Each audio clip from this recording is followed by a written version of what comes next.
Halo sahabat Sumayasa, apa kabarnya? Semoga selalu dalam keadaan sehat. Pada kesempatan ini kita akan belajar bersama tentang materi pelajaran yang berhubungan dengan fotosintesis pada tumbuhan. Apa itu fotosintesis?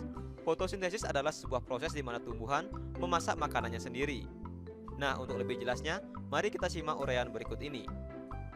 Burung beo, burung belibis, buah naga dimakan ulat. Tonton videonya sampai habis, semoga bermanfaat.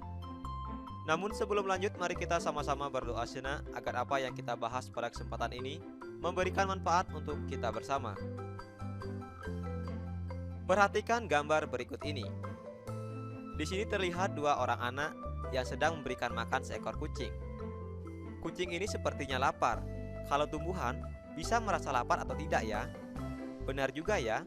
Bagaimana cara tumbuhan mendapatkan makanannya ya? Tumbuhan kan tidak punya mulut dan juga tidak bisa bergerak. Nah anak-anak, tumbuhan juga sama seperti manusia dan hewan. Tumbuhan juga membutuhkan makanan. Bagaimana cara tumbuhan menghasilkan makanannya? Yaitu dengan proses fotosintesis. Perhatikan gambar berikut ini.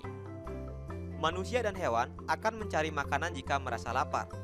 Hewan akan bergerak mencari mangsa. Manusia akan memasak atau pergi membeli kebutuhannya. Lantas, bagaimana dengan tumbuhan? Tumbuhan tidak berpindah-pindah tempat seperti kita, tidak juga memiliki mulut. Namun, sama seperti semua makhluk hidup lainnya, tumbuhan juga membutuhkan makanan. Cara tumbuhan memperoleh makanan yaitu melalui proses fotosintesis. Yuk kita pelajari proses ini bersama. Perhatikan gambar berikut ini. Nah, di sini kita ilustrasikan bagaimana sebuah proses fotosintesis pada tumbuhan. Tumbuhan dalam melakukan fotosintesis itu memerlukan beberapa zat atau beberapa unsur. Nah, yang pertama yaitu cahaya matahari. Tumbuhan sangat memerlukan cahaya matahari untuk melakukan proses fotosintesis. Sekarang kita lihat hal-hal apa saja yang dibutuhkan tumbuhan dalam melakukan proses fotosintesis. Yang pertama, energi cahaya matahari. Energi cahaya dari matahari akan diserap oleh daun pada tumbuhan. Yang kedua, klorofil. Pada daun terdapat bahan khusus yang bernama klorofil, yaitu zat hijau daun. Zat ini berfungsi untuk menyerap cahaya matahari untuk proses fotosintesis. Yang ketiga, air. Air yang tersimpan di dalam tanah akan diserap oleh akar dan disalurkan oleh batang sampai ke daun. Yang keempat, karbon dioksida. Gas karbon dioksida yang dikeluarkan oleh manusia dan hewan saat menghembuskan napas serta hasil pembakaran akan diserap oleh daun. Selanjutnya yang kelima, terjadinya proses fotosintesis. Setelah semua bahan terkumpul dari energi cahaya matahari, klorofil, air, dan karbon dioksida, maka akan terjadi sebuah proses yaitu proses fotosintesis. Proses fotosintesis terjadi pada bagian kloroplast daun. Yang keenam, hasil akhir dari fotosintesis. Hasil dari fotosintesis yaitu berupa oksigen dan karbohidrat. Oksigen adalah gas hasil fotosintesis yang dilepaskan oleh daun ke udara. Kemudian, oksigen ini dimanfaatkan oleh manusia dan hewan untuk bernapas. Sedangkan karbohidrat adalah zat makanan yang disalurkan ke seluruh tubuh tumbuhan oleh batang. Kelebihan zat makanan akan disimpan oleh tumbuhan pada bagian tertentu, seperti pada bagian akar, batang, dan buah.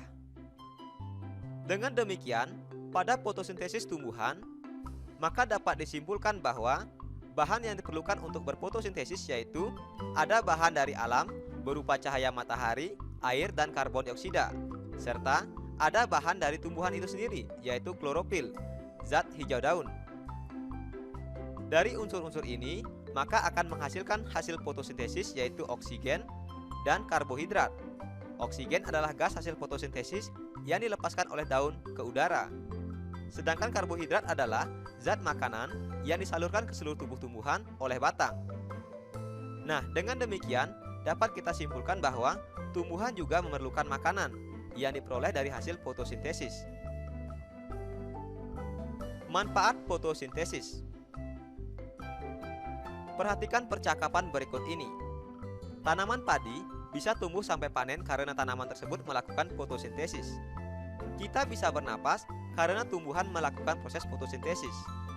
Kita bisa makan nasi karena adanya proses fotosintesis. Nah, jadi sangat penting sekali proses fotosintesis pada tumbuhan. Seperti yang kita ketahui bahwa hasil fotosintesis adalah oksigen dan karbohidrat. Oksigen adalah gas hasil fotosintesis yang dilepaskan oleh daun ke udara, kemudian dimanfaatkan oleh manusia dan hewan untuk bernapas. Nah, udara yang kita hirup adalah oksigen yang dihasilkan dari proses fotosintesis. Kemudian ada karbohidrat, yaitu zat makanan yang disalurkan ke seluruh tubuh tumbuhan oleh batang. Kelebihan zat makanan akan disimpan oleh tumbuhan pada bagian tertentu, seperti pada akar, batang, dan buah. Dengan disimpannya kelebihan zat makanan oleh tumbuhan pada bagian-bagian tertentu, maka kita bisa memanfaatkan tumbuhan tersebut untuk dikonsumsi. Misalnya kita memperoleh nasi yang diperoleh dari beras yang berasal dari padi. Padi merupakan contoh tumbuhan menyimpan cadang makanannya pada biji yang diperoleh dari hasil fotosintesis. Sekilas info. Perhatikan gambar berikut ini. Pada gambar ini, terlihat tanaman berupa kecambah yang bergerak mencari energi cahaya matahari. Sadarkah kalian, tanaman di sekitar kita bergerak mencari energi matahari? Seperti percobaan di samping, membuktikan bahwa tanaman bergerak mengikuti arah cahaya matahari. Kemudian, ada jenis tumbuhan yang tidak memiliki klorofil, seperti bunga Rafflesia dan tali putri. Lantas, bagaimana tumbuhan tersebut memperoleh makanan?